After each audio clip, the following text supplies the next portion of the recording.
Roma Wines. R-O-M-A. Made in California for enjoyment throughout the world. Roma Wines present Suspense.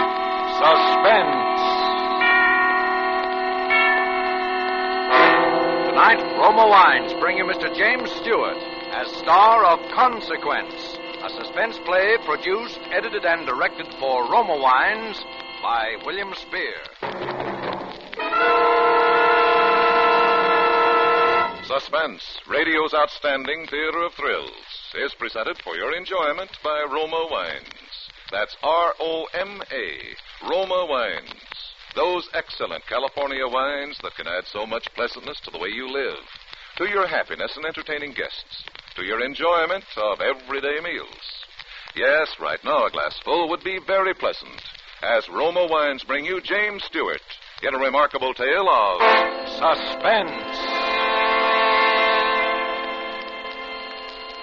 Maybe the costume was the decisive factor, or maybe it would have happened anyway. In any event, the occasion was the 10th reunion, and the class of 29, as such occasions demand, were all dressed identically in cowboy suits.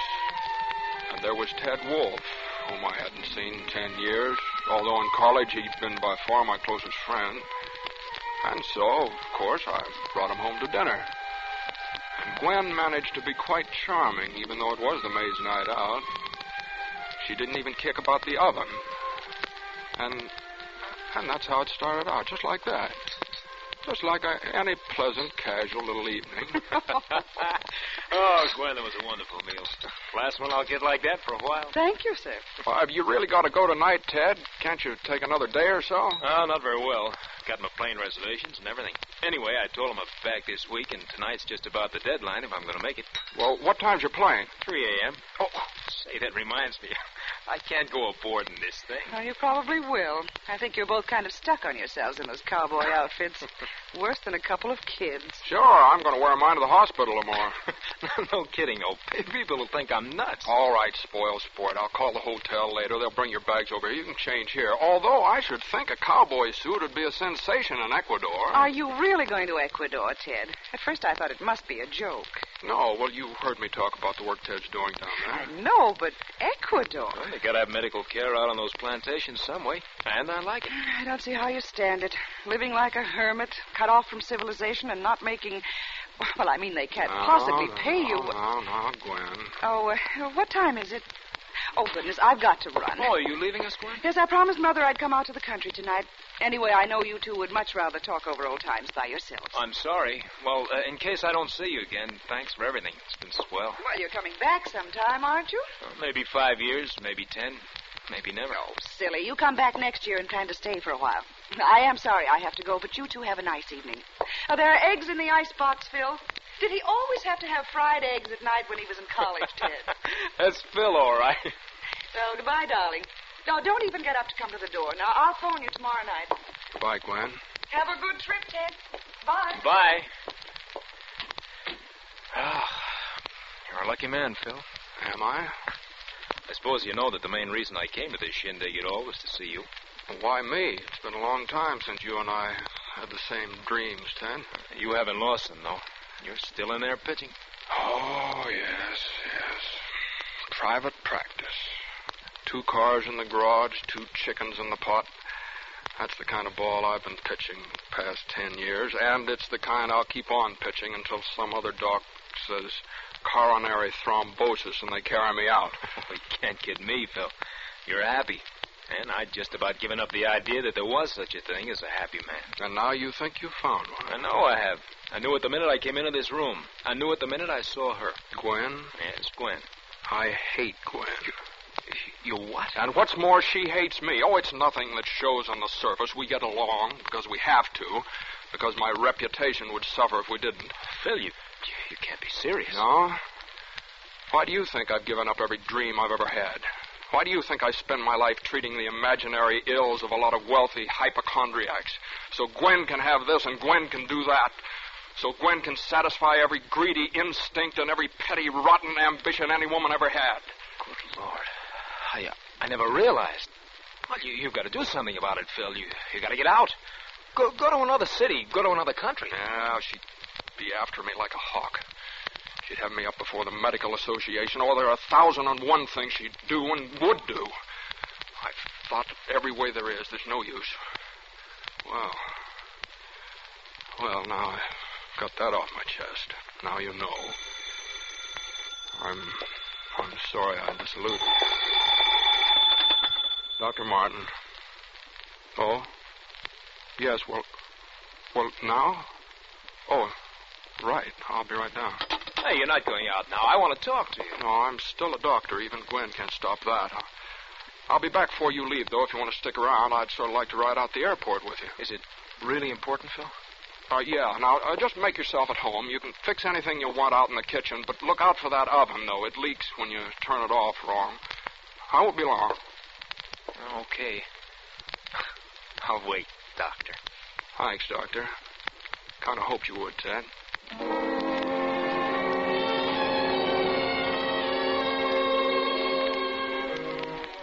That was the second thing. Ted's deciding to stay. But I didn't know it then. All I knew was that Joe had called from the office and she was upset. Still, I decided to walk. I was upset, too. When I got there, she was going over the accounts. Hello, darling. Hello. That was nice. Well, isn't it always? Always. Terribly. Well, what are you doing? Isn't all that rush to get the bills out? There is, though. For me? For you? Mm-hmm. Well, what is it, Joe? What's the matter? Phil, I had a talk with Father this evening. What, something about us? All about us. Well, he doesn't know anything. He couldn't. Nobody does unless you told him. You know I wouldn't do that. Oh, I'm sorry. I'm sorry, darling. I know. Anyway, it isn't what he knows, it's what he thinks. We had an awful row. He said he'd go to the trustees of the hospital. He said he'd go to Gwen. He said that? That's why I'm getting the bills out for you now, because I'm going away. Well, where? How long? No, darling, it's not going to be like that. It's for good. Well, Joe... It's for good, Phil. Joe, I can't let you go. I know it hasn't been perfect. I know it's been infinitely worse for you than for me, but at least we've had something. At least I've always known you were here on the other side of the door, and I could see you and talk to you. I can't live with a door between us anymore. Well, maybe you just don't love me enough to... No, darling, I'm sorry. I didn't mean that. Phil, I'm not playing noble, and I'm not trying to put you on the spot because it isn't as though there was some decision you could make. There isn't. This had to happen someday, and it has. That's all. I could go with you. You couldn't do that, Phil. Well, why not?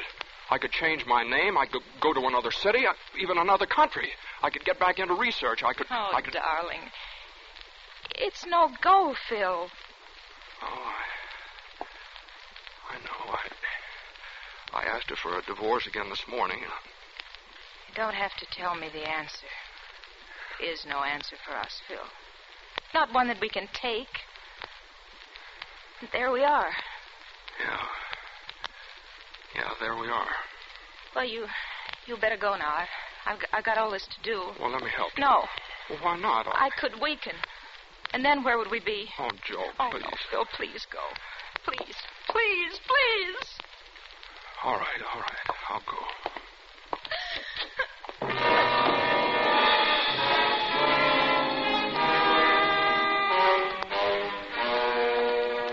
I don't know how long I walked that night or where. Perhaps most men are weak and never know it. But when you're losing the woman you think you love, that's when you'll find it out. That's when you'll see yourself at last in the pitiless glare of all your poor, frightened, childish helplessness. And so I walked, and I was sick to the depths of my soul. And I walked some more.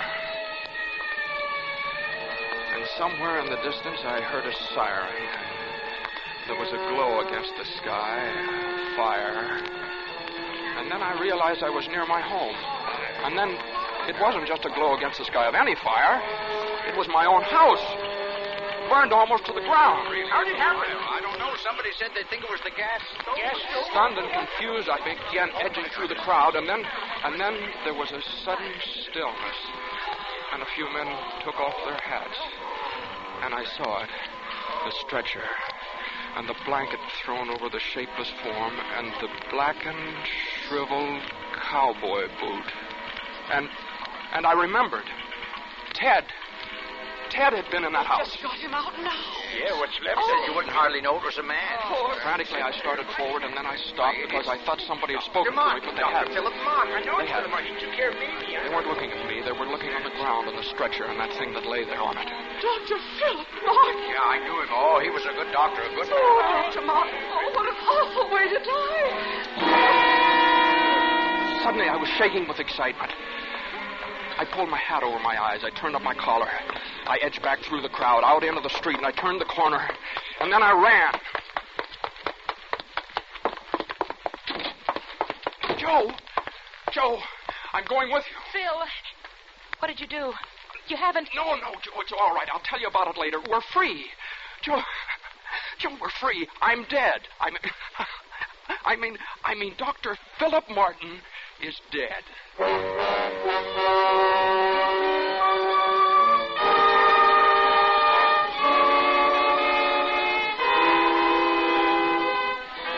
For Suspense, Roma Wines are bringing you as star James Stewart in Consequence by George Sklar and Vladimir Posner.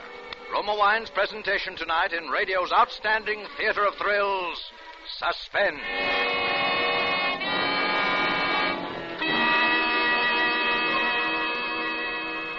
Between the acts of Suspense, this is Truman Bradley for Roma Wines. Nowadays, weekends again call for entertaining, for friends and families enjoying themselves together. To the millions who regularly entertain with wine, and to those who haven't yet discovered this simple secret of inexpensive hospitality, here's a tip from famed hostess Elsa Maxwell. Successful parties can be inexpensive with Roma California wines. Yes, for just pennies a glass, about the cost of a soft drink, you can delight your guests with a taste-tempting selection of America's finest wines. Ruby red Roma port, nut-like Roma sherry, golden Roma muscatel, flame-bright Roma tokay. These superb Roma wines are a perfect party treat with cake, fruit, nuts, or other tasty snacks. They're delightful anytime. Cut your entertaining costs. Start serving Roma wines tomorrow. Discover for yourself why Roma is America's first choice. Why only Roma wines, crushed from tender grapes grown in California's finest vineyards, bring you true wine luxury at such low price. You're right with Roma, bottled at the winery in California to bring you unvarying goodness always. That's R-O-M-A, Roma Wines. Remember, more Americans enjoy Roma than any other wine. And now, Roma Wines bring back to our Hollywood soundstage James Stewart, who, as Dr. Philip Martin, in Consequence, continues a narrative well calculated to keep you in suspense.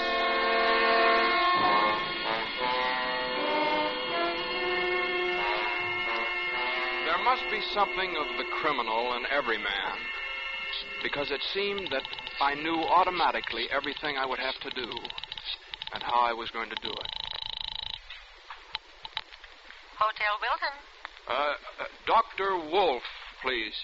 Dr. Theodore Wolf. Thank you.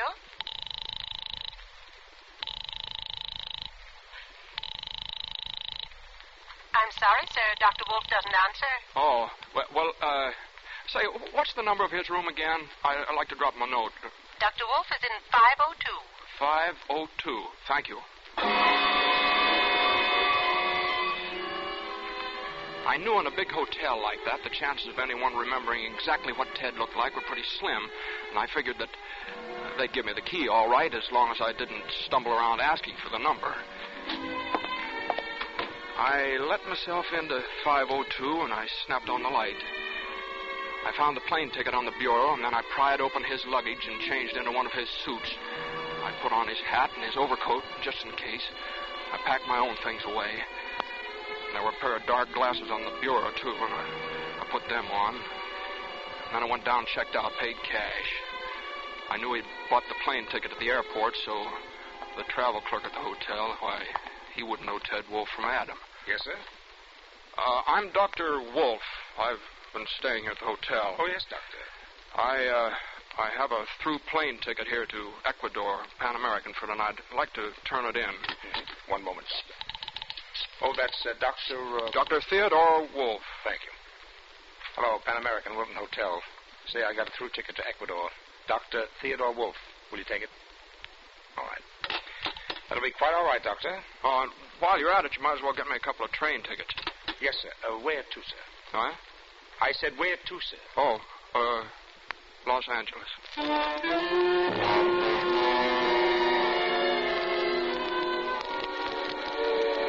We'd taken care of everything. A note to my bank, supposedly from Ted, enclosing Philip Martin's check for $5,000, and a letter in my own handwriting explaining that I'd agreed to lend him that amount, and asking the bank to forward the money to my account in Los Angeles. My account is Ted Wolf. And we drafted a letter to the people in Ecuador, and in Los Angeles, Joe became Mrs. Ted Wolf. At first, everything clicked. I got the kind of a job a doctor would dream about, where I could write my own ticket and spend at least half my time entirely on research. And Joe started taking courses in a medical degree. Well, after all, she was only 24. And then, right here in broad daylight, in the hospital, it happened. Hello. Joe, pack a bag as quick as you can. Just enough for 2 or 3 days in the mountains. As fast as you can. Bill. It's Gwen. I saw her just now upstairs in the reception room. Gwen, are you sure? Absolutely sure. Oh, no, couldn't it be a coincidence, Phil? I mean, couldn't Gwen maybe just have happened to be... Maybe. Now, listen, Joe. I've been thinking. She mustn't know where we go. That's just what I was thinking. Maybe it would be better if she did know where we were going. If she did? I don't know. Maybe just a coincidence. But if it is a showdown, the mountains would be a better place than here. All right. I'll phone the landlady. Oh, Phil, is that safe? Gwen won't talk, not until she's sure. Carlton Apartments, Mrs. Burton. Hello, Mrs. Burton. This is Dr. Wolf. I wonder if you'd do me a favor. Oh, I'd be glad to, Dr. Wolf. We're going out of town for a couple of days, and I just remembered that some friends said they might stop by. We thought they might like to join us, so I wanted them to know where we were. All right. Maybe you could just stick a note on our door where they could see it. We're going to Caribou Lake, and we'll be in the cottage at the very top of the mountain. It's straight up a dirt road from the lake. They can't miss it. Caribou Lake, the cottage at the top of the mountain, up the dirt road from the lake. Is that all? Yes, thank you, Miss Burton. That's all.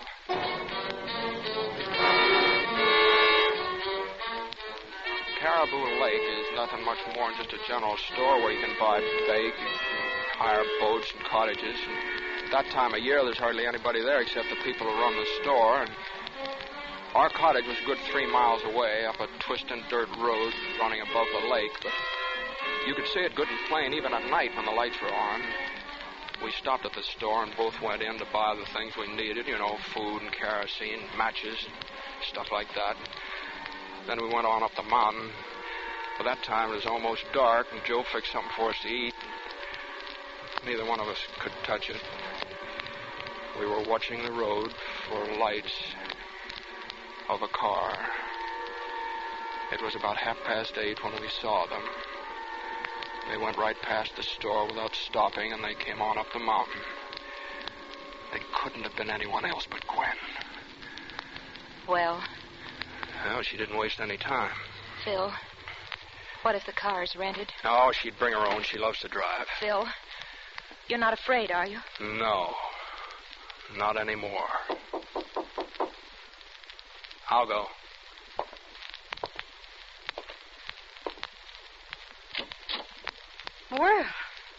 Well, this is a surprise. Hello, Gwen. Dr. Martin. Always poised. Nothing surprises you, does it? I suppose it was the check. Partly.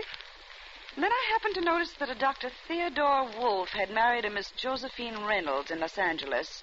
And it did occur to me that your idealistic friend must have been an awfully fast worker. Well, aren't you and your bride going to ask me in? Come in, Mrs. Martin. Thank you. quite cozy, aren't you? We have been. Well, I'm sorry to break up your little idyll. Cut it out, Gwen. What do you want? Why, my dear man, what do you think I want? The way things are now, you've got $200,000 worth of life insurance coming to you. Why don't you let us alone? Philip, I don't know whether you realize how much worry and anguish you've caused me. Sure, I know. I know just exactly how much. Then perhaps you also know exactly how you stand with the law in this matter. I don't know about all this impersonation business, except that it would permanently ruin your career. But I do know that the laws covering bigamy are quite drastic. I used to think that money meant everything to you, Gwen. I guess it doesn't. I don't feel called upon to accept rebukes from you, Philip, for anything. Not after what you've done.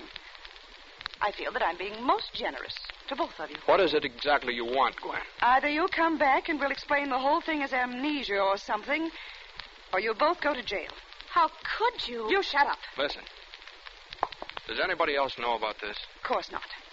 Nobody knows you came out here, or why? After all, Philip, I do have some pride left. I just said I was taking a little trip to New York to forget. All right. Now just give us a couple of minutes to talk things over, will you? Alone. Very well. Although I don't see that there's very much to talk about. Will you go outside, or shall we? I'll go. I'll wait in the car. Oh, Phil. It's all right, Joe. I don't mind now. Neither do I. Do you think you can do it? Me? Yes, I'll have to have an alibi. Have you thought about how... Yeah, all day, I guess. But it's all right. It's good. She'll disappear the same way I did. Fire? Yeah. Only I'll have to be down at the store when it happens. This place will go up like kindling. And when they pull her out, they'll think it's you. Nobody knows she's here. And I'll be there to say it is you. How are you going to I got that all fixed. It's down in the cellar. All you have to do is... Here. Use this hatchet. Can you? Yes, I will. And then go out to the car and get on the floor in the back seat under a blanket. Lock it from the inside. I can probably get away right afterwards. All right, Phil. I'll see you in the car. The whole thing shouldn't take more than a couple of hours. Phil, you're not afraid. Are you? No. I'm glad. Gwen? Yes? Come on in. Well, have you decided? Yes. You might as well eat with us. There'll be a few details to talk over. I'm not sure I feel much like eating in this house, Philip. Well, I'm not going to start back hungry. Give me the keys to your car, will you? It's blocking mine. I've got to go down to the store and get something for dinner. Really, Philip? Oh, stop griping. You've won. Give me the keys. Very well. But I wouldn't try any mad dashes if I were you.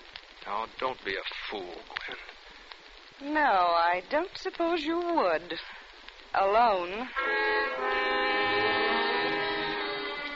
She went in, and I took the keys. First, I went around back and down cellar. I put a lot of old newspapers around the wood pile and doused the whole thing with kerosene. And then I cut a stub of a plumber's candle and set it on the papers and lit it. I knew just about how long it would take the candle to burn down, about 45 minutes, something like that. And then I went out and got in Gwen's car and started down the mountain without lights. At the drop above the lake, I put it in low, crammed on the wheels, and jumped out.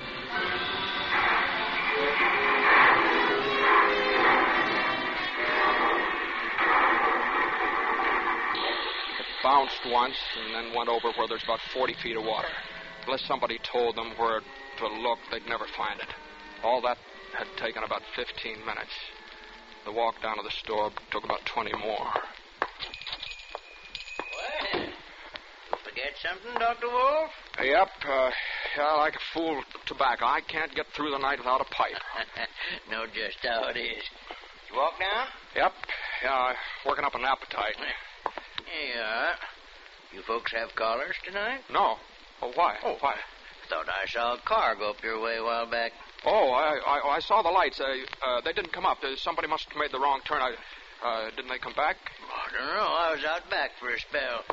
You see that car come back by, Daisy?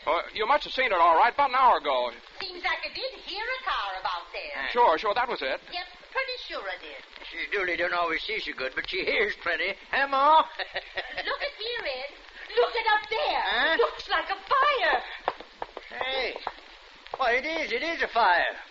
Why, golly, Doc, that looks like your place. Oh, it couldn't be. But it must be. Big, too. Well, we better get up there, Doc. What, do you have your car? We'll go in the truck. It's right outside. The boys can bring Ma along in the car. See that, Ma? Yep. Lenny, Johnny, get out the car. All right, come on, Doc. Oh, my, I'm sure hope everything's all right. Yeah, so do I.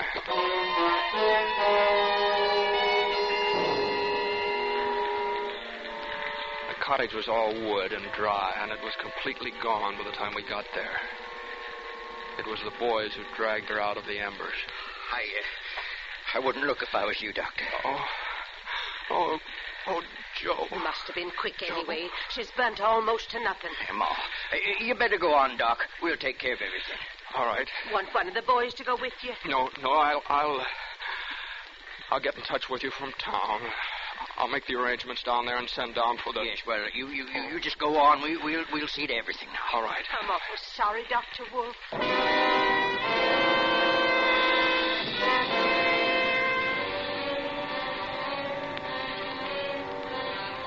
I climbed into the car and started down the mountain. When I was around the first bend, I reached over with one hand and touched the blanket on the floor behind me. Are you all right? Yes, Philip. I'm quite all right. Gwen.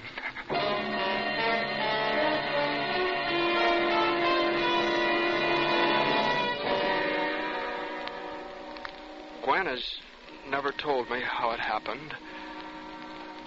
But of course she killed her. We both killed her. I know that I'm trapped. I'm hopelessly, irrevocably trapped by the terrible burden of guilt we share between us, as she is. I know now that two people held together by such a frightful bond cannot both go on living, for that bond can be broken in only one way. One of the two must die. And so I write this only to have the true facts brought to light in the event of such a death. For no matter how innocent it may appear, no matter how natural the cause, no matter how plausible the accident, it will be no accident. It will be murder. Cold-blooded, calculated, deliberate murder.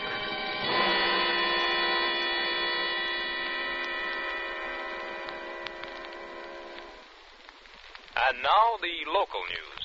Dr. Philip Martin, who has been in ill health the past 3 months while recovering from an attack of amnesia, died today in his home from an overdose of sleeping sedative. He is survived by his widow, Mrs. Gwendolyn Martin.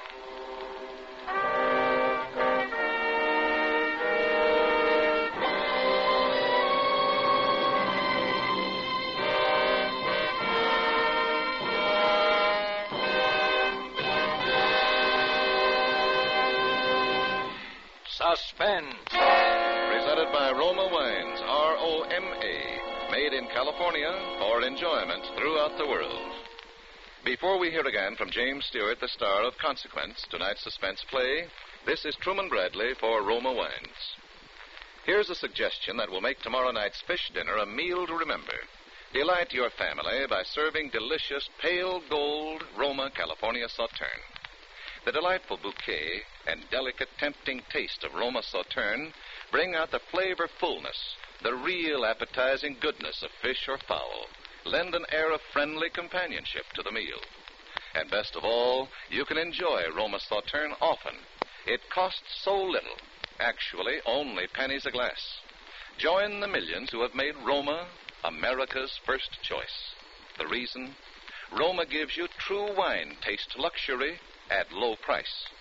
Make Roma Sauterne with seafood a regular Friday night custom. Get several bottles of delicious, inexpensive Roma Sauterne tomorrow.